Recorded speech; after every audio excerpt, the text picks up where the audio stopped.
నిత్యమైన కృపతో నీకు వాత్సల్యము చూపుదును. యెషయా 54:8. తల్లి గర్భందు పిండకృతము కాకముందు దేవుడు నిన్ను ఎరిగి ఉన్నాడు. ఈరోజు ఈ వాగ్దానాన్ని దేవుడు నీకు అనుగ్రహిస్తున్నాడు. మహోన్నతుడైన దేవుడు మాట తప్పనివాడు. శిశువుగా జన్మించి పసికందుగా ఎదుగుతున్న నాటి నుండి ఇంతవరకు నిన్ను కాయిచున్న దేవుడు, భద్రపరుస్తున్న దేవుడు. నా కృప నిన్ను విడిచిపోదు అని సెలవిస్తున్నాడు. అధైర్యపడకుము, నిన్ను నిర్మించిన వాడు నీకు దేవుడై ఉన్నాడు. నీపై సర్వ అధికారము నీ దేవునికే కలదు. మనుషులు వట్టి ఊపిరిని పోలి ఉన్నారు.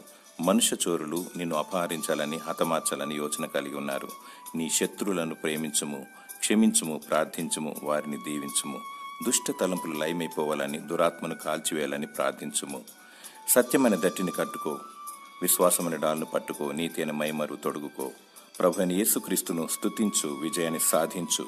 ఈ లోకములో ఉన్నవాని కంటే నీలో ఉన్నవాడు గొప్పవాడు. నీతో వాదించు వారు మాయమై నశించిపోదురు. దేవుడు తన కనుపాప వలె నిన్ను కాపాడునుగాక. ఆమేన్.